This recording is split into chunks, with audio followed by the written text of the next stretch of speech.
because this next story is kind of interesting because we're talking about all of this polarization, all Yeah, of this gridlock, but there are wins happening, and this is a small but mighty victory, I would think. So let's talk about what you think of this.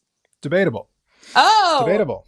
So the I'm Senate intrigued already. has approved the no tax on tips bill, Mm-hmm. 100-0, Mm-hmm. completely unanimous. Yep. This legislation is going to deliver on a big key promise for Donald Trump. So obviously he was really excited about this. I was a little surprised to see all the Democrats get on board with this, but Mm-hmm. Mm-hmm. couple different details here because I think the importance of this legislation is actually in the details. Tell us. So the legislation would create a tax deduction worth up to $25,000 for tips limited to cash tips that workers report to their employers for withholding purposes on payroll taxes. The tax rates will also be restricted to employees who earn $160,000 a year in 2025. That amount will rise with inflation in the coming years. Mm-hmm. Mm-hmm. That is about the extent of Hmm. basically what everyone reported on this. Everything else, whether it was like NBC, CNN, the Hill, basically that was the gist of it. Then a bunch of testimonials about how Ted Cruz was saying, "Oh, this was a great thing. I'm glad this was going to be happening." You had Jackie Rosen, senator in Nevada, who was also saying that this was her bill that she had put through. She expected it to be blocked, but she was surprised that it wasn't blocked. So she had brought it to the Senate for unanimous consent. She got it. So this is going to be forwarded to the House, which Mm-hmm. Republicans have the majority in the House, so it should be passed there. Trump is obviously going to sign this into law. So everyone's going to claim a huge victory here. And before I pour cold water all over this, Natalie, what are your thoughts on this first? Wow. Sometimes when you talk, I go through so many phases of reaction because I'm like, yes, Yeah, and then I'm like, wait a minute. And so I did that just now because yeah, you kind of planted a seed in my brain. Because at first I was excited, but then as you're telling me more, and as I'm hmm, as I'm looking at this myself, I want to ask a question first, and this is just so sure. I fully understand in case anybody else might be feeling this way. It's okay, so it's applying to workers who typically receive cash tips reported to their employees. So does that mean if I'm a waiter or a waitress and I get $100 in tips that night, Hmm. those tips I need to report to payroll in order to receive the deduction? So I'll try to Why would explain I a little bit report my here. cash tips? I guess I'm just That's the question. because That's the question. Actually, I can go a little bit further into this one. I used to work for tips. yes. I had two roommates who worked for tips for years. My Hmm. partner worked for tips for years. We are a tipped people, You're a tipped people. You Yeah, understand tips. Got you. Hmm. waitresses, delivery drivers, this has been our thing. So first and foremost, for the longest time now, you don't really get a choice in the matter. Your credit card tips are always reported no Right. matter what. You don't have a say in Right. it. And so when that happens, the actual amount of money that you'll receive on your paycheck actually almost gets like deducted based upon like how much money you're getting on your credit card tips. And so people are Hmm. always annoyed getting credit card tips because it ends up meaning smaller paychecks for them. So people who kind of are more familiar with this, they will Hmm. try to tip people in cash because you don't have to Yeah. report your cash tips, and almost no one does. Okay. Right. So Right. that's actually like, flies in the face of this bill a little bit because they're saying, like, oh, you can take a deduction off of your cash tips. Like, okay, but no one reports their cash tips. Okay. Nobody who's actually a career delivery driver, waiter, waitress, someone who works for tips, you're never reporting your cash tips. Right.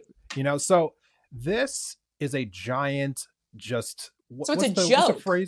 phrase we use here? I mean, this is a pandering of all pandering bills. This is a whole bunch of nothing. Okay. Yeah. People who work in the service industry Mm. never report their cash tips. And I think Right. anybody who would craft a bill like this would know that. Okay. So this is a way to just virtue signal to your base that you Yeah. did a thing that you didn't actually do. Because I Yes. got to tell you, in a given day, Mm. 90%, if not more, of your tips are coming from credit card tips because most people pay with credit or debit cards, right? Right. No one's actually paying in cash anymore. Not really. It's a very small percentage, all things considered. So this is going to help no one. And so when you see it passing the Senate 100-0, my first thought was no one's going to be affected by this. So it's fine. Yeah, this actually Wow. does nothing for anyone. Well, So, yes, of course it got unanimous consent because there's no actual harm to the business community whatsoever. that's so interesting because I was thinking about this. And first of all, I'm also glad to hear this about the tips because I always try to tip Yeah, cash, even if I pay on my yeah, card. So now I'm going to keep doing that. That just gives me another reason to continue to do that. But I was thinking about this and on the way home, and I was thinking like, hmm, even if you agreed with this in the yeah. political climate that we're in, I don't think the Democrats should be going along with the Republicans for anything, for any reason, at any point. Because once again, I think it still normalizes the insanity of the situation. And so I think it actually would have made a lot more sense, maybe, I don't know, if one of them went rogue. Let's say I was in Congress or something and I said, no, I'm not doing this, because then everybody in the media would have been like, look at this horrible congresswoman that's refusing to sign on to this. And then you could talk about the fact, here's why I'm not doing this, because it actually doesn't do anything for anybody. It means nothing, and it's a big nothing. And they could have made a statement. They could have made some kind of, propaganda around this for why you can't trust Republicans, because this is the nonsense that they put out. But once again, the Democrats weren't thinking outside the box. They weren't thinking cleverly, and they just went, oh, this is good. We'll just go along with this. I think this could have been a great opportunity to stand up yet again and be like, yeah, I didn't go along with it because it's bullshit. And here's why it's bullshit, because nobody reports cash tips anyway. Like, I don't know. That's just my initial reaction.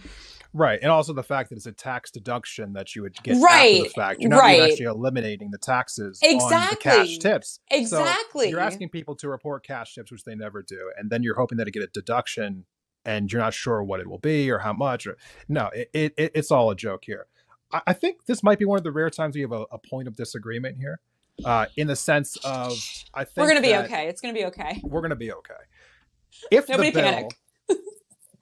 if the bill actually Yeah. was eliminating tax on tips, if Right. that was the actual bill, then I would want them to vote for it. Totally.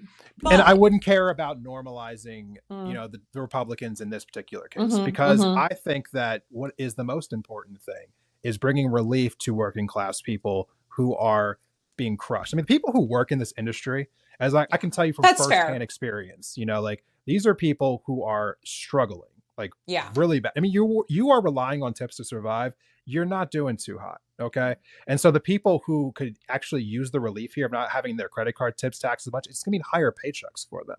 And Yeah. so I don't see anything wrong with that. We Okay. have a party so focused right now, and the Republicans are doing everything possible to eliminate taxes for the wealthy. Yeah. If they also at some point actually, not they're not doing it here, but if they did in some alternate reality want to eliminate some taxes for working class people, yes.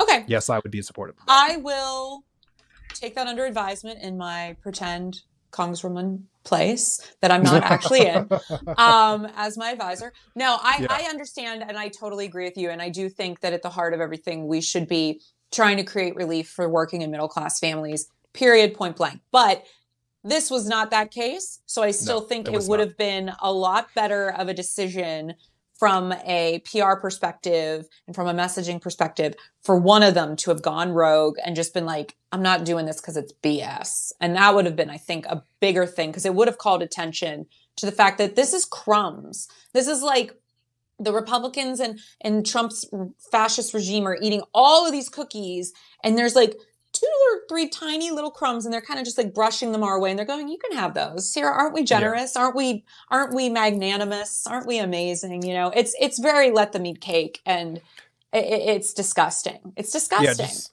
just wait till Friday when we're talking about more of the details about the big beautiful bill, which is a bunch of Ooh, garbage. So when we talk, we'll yes. be talking about that here in a couple of days. Yes. Medicaid cuts, Medicare cuts, SNAP cuts. They make it very clear about who they actually want to help and who they're not Yes. okay with helping. So And I'm really glad we are going to talk about that more on yeah, Friday, and really dig into that because, all of the things that we talk about, I think, are very vital and important. But that to me just has such incredible far reaching implications for yeah, literal generations.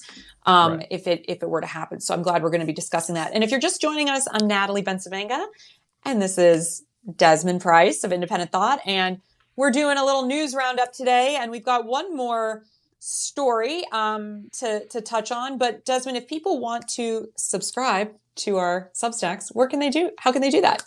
Yeah, at the top of the screen right now, you'll see our names scrolling across the screen. If you go ahead and click that right now, you should be able to subscribe. If you're watching the playback on Substack, YouTube, or Spotify, you should be able to go into the episode description and you will see the links for not just our Substacks, but also for YouTube, Instagram, things of that nature. Check it out. Yeah, thank you. Yeah. Before we move on, I want to read one more comment from Jacqueline Kerr, who's really our star commenter today. We've got a lot of great comments from people, but she's had some good ones. Jacqueline says, people have left teaching to work as a waiter, server, because they can make more money. What does that then say about what teachers make? One of the things these bills are all glossing over is the need for a living wage. And hell yeah. I mean, I think at the heart of all of this, everything that we've been talking about last couple of months, you and I in particular, have really focused on just the level of financial inequity in this nation and how it is just trending in a worse direction. And that'll be an ongoing conversation as well. So thank you for bringing that up. Yeah, and it kind of feeds into everything we talk about anyway. None of us are getting paid enough, period. It always is. And I think these are conversations that we see a lot in labor politics too, right? Yes. You'll see John Deere workers going on strike, or, particular hospital workers going on strike, or coal miners going on strike, and I think sometimes we'll see one industry actually get a little bit relief, and then well, hey, people need relief over here. People need relief over here. We all acknowledge that across the board, people are not being paid enough. And I think that we need to be having solidarity, amongst all of us to be okay, yes, it would be nice if everyone's wages were going up, and we're all fighting for that. But every time that we see the potential for someone who is struggling, getting some relief, getting more of a wage increase, getting a better chance to live a better life, we need to be rooting for that, because that will eventually be, somebody else's turn, somebody else's turn, somebody else's turn. And I agree, it should be everyone's turn all at once. But unfortunately, in the system that we are in, it just hasn't gone that way yet. Yeah. But we are trying to fight a bunch of little battles, everywhere that we can, unfortunately. Yeah. But, and I think that is because of the siloing of the ways in which they divide us through gender, through race, through all of these isms, right? Because if we did have actual class solidarity, I mean, what did they say? It would only take 3.5% of us to sit out and we could shut it all down. Strike. Yeah. Mm-hmm. That's not a lot of people. That's not a lot of people. So I do think that having these kinds of conversations and continuing to hit home, that we are in a class war is an important component to being a journalist and a content creator in today's world in particular, because we got to speak it before we can actually make it happen.